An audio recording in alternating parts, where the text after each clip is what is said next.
It's about have the only one objection that was in the end of why your client is not buying. It's just like, I love this. I really love this, but I just don't have the money. So what I'm going to do, I'm going to go back, try to collect the money to earn more, and I'm going to come back to you. You cannot handle objection if I don't have the money. The same as you cannot overcome, I'm not interested completely. Why would you do it, right? Rather than that, you're going to go search for people who have the money. You should be comfortable with having uncomfortable conversations. Pain of rejection. This is exactly what you feel when the client is telling you, well, I decided to postpone, or no, that's not what I'm looking for. So how to deal with yourself, how to overcome and still persist and persuade, and more over years and years, how to finally stop feeling the pain so you can build your consistent income in the commission-only space. So my name is Augustinenko. I am here in Dubai, real estate sales coach. You probably know already. If you don't, and this is just the first video you stumble on, don't forget to click on the subscribe and the notification bell so you're not going to miss another training with me where I teach you how to make more money in real estate. See you in the next one. So rejection, guys. Why we are afraid of rejection. I'm going to really brush through that because I want us to jump to the meaty, greedy part of the training. So, rejection. Client doesn't owe you anything. You are detached from the outcome. Why they are all inquiring if they don't want to buy? Isn't it what you think sometimes? Like, what the hell are they doing? And then sometimes I'm asking the agent, well, have you clicked on some ads before yourself and you were just looking for it? No, whenever I click, I'm buying. I was like, okay, so you are the one who's waiting for the salesperson to call you with a credit card right here, ready. Just like, well, let me give you my number. Probably not. Guys, imagine what they've seen, if we're talking about the social media leads, what they see in the ad is, do you want to know more information? Click and submit the details. If we would be putting, do you want to buy, click on the ad, how many people are going to be clicking? Not that many. So in their head, they are requesting the information from you, right? So they don't owe you anything yet, and they will never will, yeah? So if you're coming from the perspective of, I am looking for people who really have a problem, which I'm hopefully discover from a question, and whom I will be able to help. Because I cannot just help everyone. 80% of human beings applying, clicking the ads, they just don't have money. It's true. How you can fix it? Are you going to pay your own money? No. But it's not about that. It's about have the only one objection that was in the end of why your client is not buying. It's just like, I love this. I really love this, but I just don't have the money. So what I'm going to do, I'm going to go back, try to collect the money to earn more, and I'm going to come back to you. You cannot handle objection if I don't have the money. If you discover that that's a real objection, this is how much they have. They cannot do more. Sometimes it's okay. So don't think that you can overcome that objection. The same as you cannot overcome, I'm not interested completely. Why would you do it, right? Rather than that, you're going to go search for people who have the money. Maybe doing more calls, maybe doing more cold calls, right? You intend to find people whom you can help. In your head, you're not trying to find people who gonna buy, whom you gonna help.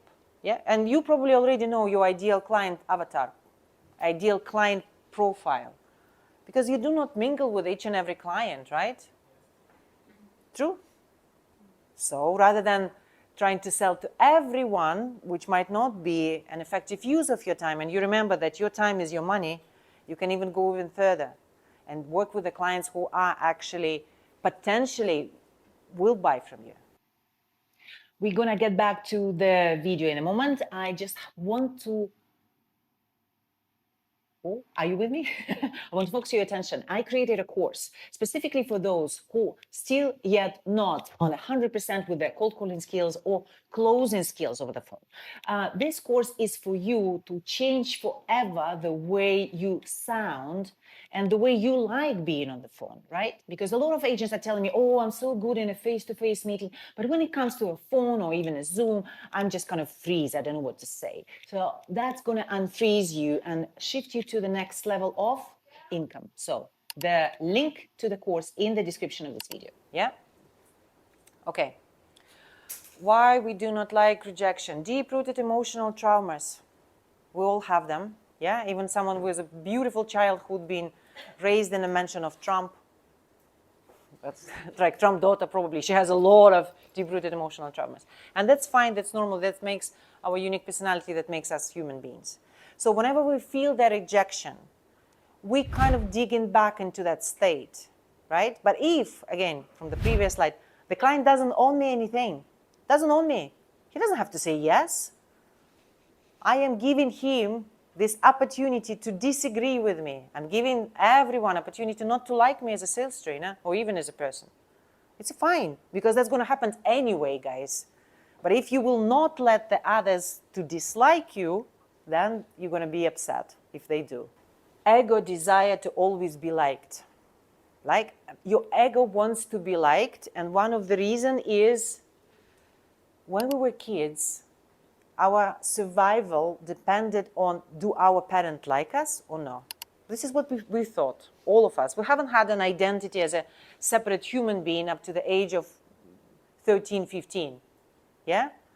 So I'm thinking that my mom is upset because of me. So I have to be a good boy or girl, so she's not going to be upset. Guys, it's never went away. My client rejected me. He's upset with me. I'm a bad person. Attachment to external self-validation.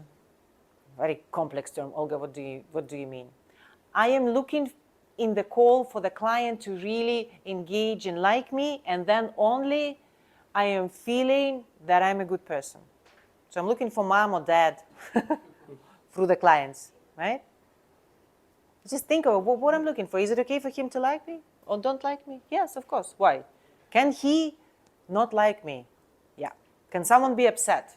You call into people and they're angry and they're lashing out at you. If you had a good tone in the beginning and you use an ask question and that still happened, just imagine this person might be just discovered that his wife is, I don't know, cheating on him and just living with his $1 million. Sorry, but how we can fix that? We cannot, right? Is this happened recently now? You're looking at each other. And this is my favorite one. By the way, I created this structure myself. It's not like I had it anywhere. So it doesn't have much of scientific proof, but this is the natural proof that you probably feel. Group-dependent evolutionary embodied mechanism of survival, guys. Well, Olga, what is that? Guys, we used to live in tribes, in families. Back then, when we had lions and tigers attacking us, even long thousand years after the dinosaurs, if you've been executed out of the group, rejected out of the group, and you're on your own with all of the hostile environment, yeah, you have to hunt. We were hunting as a group. You have to plant the seeds and grow your crops as a group. You cannot do it yourself. So if you are kicked out of the group, you are dead in a couple of days, guys. So that's in you. That's how we survived. So that's why this is a person on the phone. He's not going to kill you, but your body still reacts the same, is it? You sweat, your adrenaline levels goes up. Guys, this is just a body reaction. You cannot change it.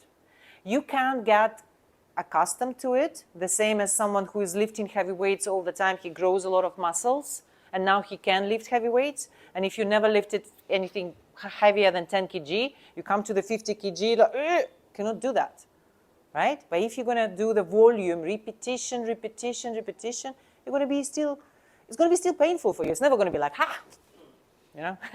But you will be able to do that. And again, all of the skills, I'm coming back to the same thing, the phone skills, conversation, my skills of presenting is improving only when I'm presenting. You should be comfortable with having uncomfortable conversations. Yeah? And it's like, look, just to see if I can help. This is your first dissolving, removing the sales resistance. Just to see if I can help. The 20% going to be XYZ. Does it feel like something that you can put down within, let's say, 1 month? Oh, yes. Just for me to understand, do you have this money available in your bank account or? That's where I left, actually. I feel like, I sort of gave them feeling that I'm not aware what is going on in the previous planet. Because we're afraid to listen to the truth. Do you still love me, my wife?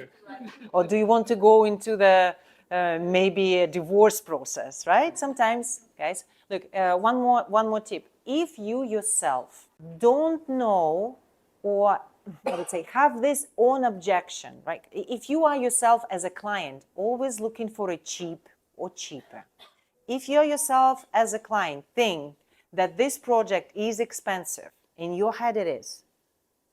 It's like, well, this 2 million one-bedroom apartment just doesn't make much sense, you know.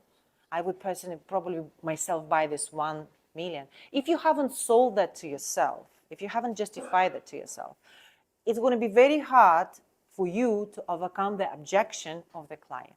If you always take days to make decision, you will never be able to overcome objection and need to think about it. Yeah. If you always take advice of your parents, friends, family members, hundreds of other people, dog of the neighbor down the road, you will never be able to overcome the objection as like, oh, I need to ask for advice of my whatever. Yeah. Always 80% of objection is going to be money. But the reason you mentioned, a lot of you people are looking for the cheapest possible option is just because through the conversation that you had with them, you were not able, and it's normal, it's not a simple skill, to build up the value in their mind, right? So let me ask you this: which car is cheaper? Is it Toyota Yaris is cheaper, or I don't know, Geländewagen? Which one is cheaper? Toyota, right? So if the people going to only make decision based on what is cheap, why are we having so many expensive cars driving in Dubai? What's happening with that? Why? This is a car. So there is some other value there, right, that they can see. So there is a value in real estate. And the way I like to slap the person who is giving me, oh, just cheaper, cheaper, cheaper. I was like, yeah, look, I'm more than open to look for the options for you, but help me understand. Is it to find the cheapest possible unit is more important for you? Or is it important for you to find the property which actually going to generate the highest possible returns? Which one is more important for you? Who's going to tell you the cheapest? Tell me. Who's going to tell you the cheapest? No one. That's it. You did everything right. You have to re-engage with them and re-qualify them. I know that 4 months ago we've been talking about XYZ and ABC. Is it still the case, or you're looking for something else? That's it.